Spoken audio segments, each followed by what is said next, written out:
5 दिसंबर 1971 लाहौर के आसमान पर हिंदुस्तानी पायलट धीरेंद्र जाफा का विमान नियंत्रण से बाहर होता चला गया। अपने विमान को नीचे गिरता देख उन्होंने सीट इंजेक्शन का बटन दबाया, जिसने उन्हें तुरंत हवा में फेंक दिया और वो पैराशूट के जरिए नीचे उतरने लगे। जाफा बताते हैं, जैसे ही वो नीचे गिरे, नारे तकबीर और अल्लाह अकबर के नारे लगाते हुए गांव की भीड़ उनकी तरफ दौड़ी आ रही थी। लोगों ने उन्हें देखते ही उनके कपड़े फाड़ना शुरू कर दिए। किसी ने उनकी घड़ी पर हाथ साफ किया तो किसी ने उनके सिगरेट लाइटर पर झपट्टा मारा। उनके दस्ताने, जूते और 200 भारतीय रुपए और मफलर भी गायब हो गए। तभी जाफा ने देखा कि कुछ पाकिस्तानी सैनिक उसे भीड़ से बचाने की कोशिश कर रहे थे। इतने टाइम में एक लंबे चौड़े सैनिक अफसर ने उन्हें पूछा, तुम्हारे पास कोई हथियार है? जाफा ने कहा, मेरे पास रिवॉल्वर है, जिसे शायद भीड़ ने उठा लिया है, तो अब वो भी मेरे पास नहीं है। तो उस अफसर ने जाफा से पूछा, क्या तुम जख्मी हो गए हो? तो जाफा ने कहराते हुए कहा, लगता है मेरी रीढ़ की हड्डी चटक गई है, मैं अपने शरीर का कोई भी हिस्सा हिला नहीं सकता हूँ। तभी उस अफसर ने पाश्तो भाषा में कुछ तो आदेश दिया और जाफा को उन सैनिकों ने उठाकर एक टेंट में पहुंचा दिया। जाफा की कमर में प्लास्टर लगाया गया और उन्हें जेल की कोठरी में बंद कर दिया गया। रोज उनसे सवाल जवाब होते रहे। जब उन्हें टॉयलेट जाना होता तो उनके मुंह पर तकिए का गिलाफा लगा दिया जाता ताकि वो इधर उधर ना देख सके। एक दिन उन्हें इसी बिल्डिंग के एक दूसरे कमरे में ले जाया गया। जैसे ही वो कमरे में पहुंचे, उन्हें कई सारी आवाजें सुनाई देने लगी। जैसे ही वो कमरे के अंदर घुसे, अचानक से सारी आवाजें बंद हो गई। तभी एक व्यक्ति बड़ी तेजी से जाफा की ओर बढ़ा। उस व्यक्ति ने जाफा को गले लगाया और जाफा ने जब उनका चेहरा देखा तब जाफा को अपनी आंखों पर यकीन नहीं हो रहा था, क्योंकि ये व्यक्ति कोई और नहीं बल्कि इंडियन एयरफोर्स के ग्रेट लीडर दिलीप पालुरकर सर थे। वहां पे 10 और युद्धबंदी पायलट मौजूद थे। इतने दिनों के बाद भारतीय चेहरा देख के उनकी आंखों में आंसू आ गए। कमरे में 10 और भारतीयों को बंधक बना के रखा गया था। इन बंधकों में शामिल थे विंग कमांडर बनी Coelho, flight lieutenant Dilip Parulkar और मलविंदर सिंह गेरवाल, कुरविल्ला और हरीश सिंह, जो जाफा की तरह ही युद्ध से यहाँ फंस गए थे। जाफा को कमरे में भेजने के बाद युद्धबंदी कैंप के इंचार्ज स्क्वेरिटेल लीडर उस्मान हनीफ ने मुस्कुराते हुए कमरे में प्रवेश किया और कहने लगे, मैंने सोचा कि मैं आप लोगों को क्रिसमस की मुबारकबाद दे दूं। वो शाम एक यादगार शाम थी।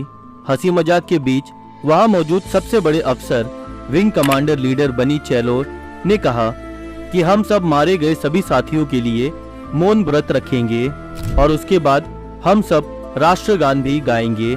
जाफा बताते हैं कि 25 दिसंबर 1971 की शाम को पाकिस्तानी जेल में जब भारतीय राष्ट्रगान गाने के स्वर गूंजे तो उनके सीने गर्व से चौड़े हो गए।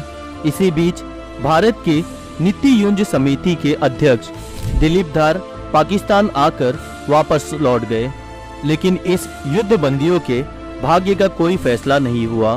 1971 की लड़ाई से पहले एक बार पालुरकर ने अपने साथियों से कहा था कि अगर कभी उनका विमान गिर गया या फिर वो पाकिस्तान में फंस गए तो वो कभी भी पाकिस्तान की जेल में शांत नहीं बैठेंगे।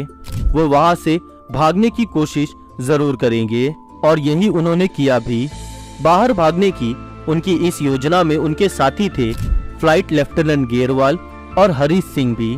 तय हुआ कि सेल नंबर 5 की दीवार में 12 बाई 15 इंच का छेद किया जाएगा, जो पाकिस्तानी सेना की रोजगार दफ्तर के आंगन में खुलेगा और उसके बाद 6 फीट की दीवार लांघकर वो माल रोड पर कदम रखेंगे। इसका मतलब था कि 56 ईंटों की दीवार में छेद करना और छेद होने के बाद जो मलबा बचता है उसे भी चुराना। कुरविल्ला ने एक इलेक्ट्रीशियन का स्क्रू ड्राइवर चुराया और गेरवाल ने कोको कोला की बोतल में छेद करने वाले धारदार हथियार का इंतजाम किया। रात में दिलीप पालुरकर और गेरवाल 10 बजे के बाद प्लास्टर खोदना शुरू करते। हैरी और चार्ली नाम के दूसरे कैदी इस बात की निगरानी रखते कि कहीं कोई आ नहीं रहा है। इसी बीच ट्रांजिस्टर की वॉल्यूम को भी बढ़ाया जाता। उस समय ये भारतीय कैदी पाकिस्तान की जेल में काम भी करते, जिनसे उन्हें जेल में ही कुछ पैसे भी मिल जाते, जिन पैसों से वो अपनी काम की कुछ चीजें खरीदते और कुछ पैसे बचा भी लेते। उन्होंने सोचा कि जिस दिन वो इस जेल से भाग जाएंगे, ये पैसे उन्हें ट्रैवल करने में उनकी मदद करेंगे और पाकिस्तान से ट्रैवल करते हुए वो किसी तरह भारत पहुंच पाएंगे। इसी बीच पालुरकर को पता चलता है कि पाकिस्तानी गार्ड औरंगजेब हैं, जो कि दर्जी का भी काम करते हैं। तभी उन्होंने बड़ी चालाकी से गार्ड औरंगजेब को कहा कि हमें भारत में पठानी सूट नहीं मिलते हैं, तो क्या आप हमारे लिए पठानी सूट सिल सकते हैं। औरंगजेब ने बड़े ही प्यार से उन्हें कहा कि ठीक है, मैं सूट सिल दूंगा, लेकिन तुम्हें मुझे कुछ भारतीय फिल्मों के गाने सुनाने पड़ेंगे।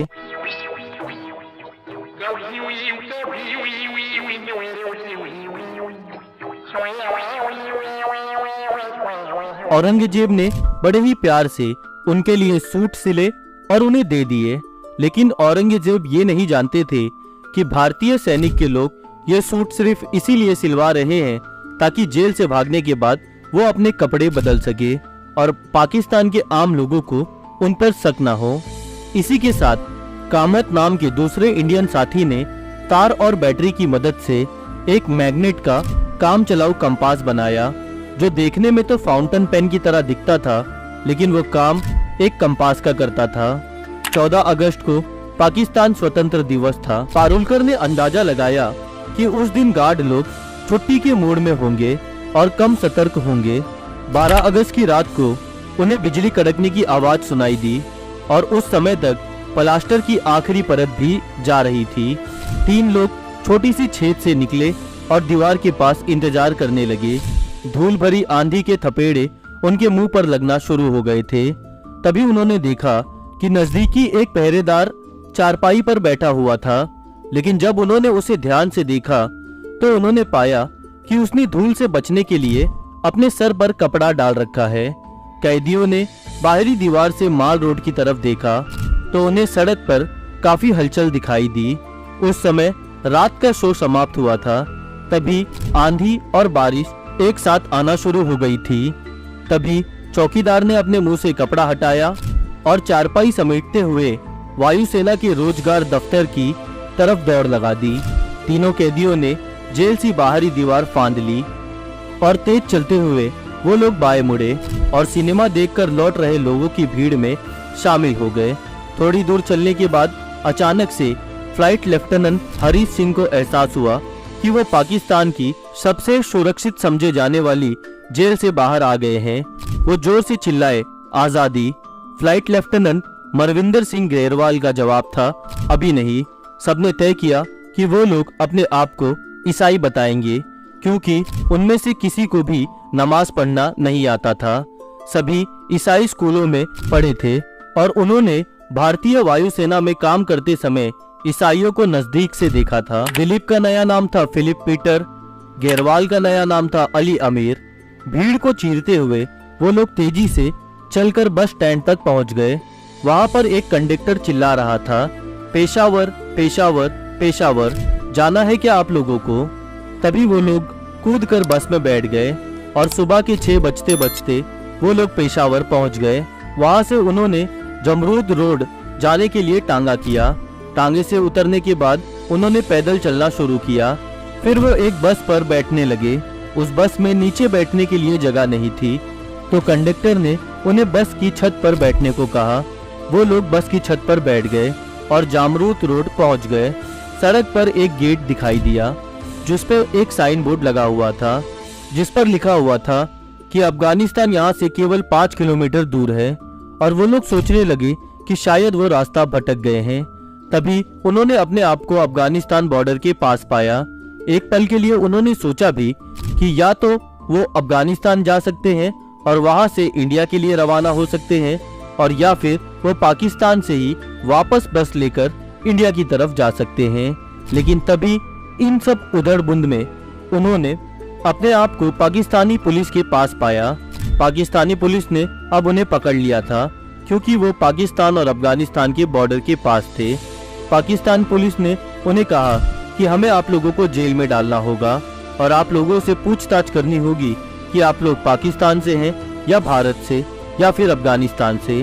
तभी अचानक से दिलीप ने कहा कि वो पाकिस्तान की वायुसेना के प्रमुख स्क्वाड्रन लीडर उस्मान से बात करना चाहते हैं और ये वही उस्मान है जो रावलपिंडी जेल में इंचार्ज थे और एक दिन भारतीय युद्ध बंदियों के लिए क्रिसमस का केक भी लेकर आए थे। उस्मान लाइन पर आ गए। तभी दिलीप ने फोन पर कहा कि सर आपने खबर सुन ली होगी, हम तीनों पाकिस्तान पुलिस के कब्जे में हैं। तभी सामने से फोन पर अफसर ने पुलिस को कहा कि आप लोग इन तीनों को सही सलामत वापस जेल में लेकर आए और तभी इन तीनों को वापस जेल में लेकर जाया गया। जेल में लेकर जाने के बाद पाकिस्तानी गार्ड्स ने कहा कि जेल से भागने का प्लान जरूर जाफा ने बनाया होगा, उसे उसी छेद में लेके आया जाए जहां से उसने खड्डा खोदकर भागा था और उसे वहीं गोली मारकर भून दिया जाए ताकि फिर कभी कोई जेल से भागने की सोचे भी ना। अगले कुछ महीनों तक ये लोग उसी जेल में दिन काटते रहे, लेकिन एक दिन पाकिस्तान के पीएम भुट्टो वहां पर आए और उन्होंने कहा कि भारतीय सेना उन्हें छुड़ाने की कोशिश नहीं कर रही है और भारतीय गवर्नमेंट ने भी अपने हाथ खड़े कर लिए हैं, लेकिन अब उनको उन पर तरस आ रहा है। और भुट्टो ने भारत में कॉल किया और भारत पीएम से कुछ पैसे लिए या फिर किसी चीज का सौदा किया और आखिरकार भारतीय सैनिकों को पाकिस्तान की जेल से छोड़ दिया गया। जब भारतीय सैनिक पाकिस्तान से वापस इंडिया में आ रहे थे तो उनको अपने देश की गवर्नमेंट के ऊपर काफी गुस्सा था, लेकिन इंडिया में आने के बाद जब उन्होंने लोगों का स्वागत देखा, जब लोगों ने उनके गले में हार पहनाया और लोगों के आंखों में सैनिकों ने आंसू देखे, तब उनका पूरा गुस्सा मानो एक मिनट में गायब हो गया हो। 1 दिसंबर 1971 की तारीख इतिहास के पन्नों पर हमेशा के लिए दर्ज हो गई कि इस दिन भारत के सैनिक पाकिस्तान के जेल से वापस इंडिया आए थे और इस दिन को उसीलिए याद किया जाता है कि इन लोगों ने पाकिस्तान के जेल में रहते हुए कई सारी परेशानी झेली होंगी, लेकिन फिर भी इन्होंने अपने देश से कभी गद्दारी नहीं की और अपने देश का कोई भी राज पाकिस्तान को नहीं बताया। तो यहीं पे खत्म होती है हमारे भारत के वीर सैनिकों के आजादी की कहानी। अगर आप लोगों को ये वीडियो पसंद आई हो तो इस वीडियो को लाइक करें और अगर आप लोगों को इसी तरीके का मिस्टीरियस कंटेंट पसंद है तो इस चैनल को जरूर सब्सक्राइब करें। साथ ही साथ आप लोगों को ये वीडियो कैसी लगी इसका फीडबैक भी कमेंट में जरूर दें। मैं मिलता हूँ आप लोगों से अगले वीडियो में, तब तक के लिए जय हिंद, वंदे मातरम।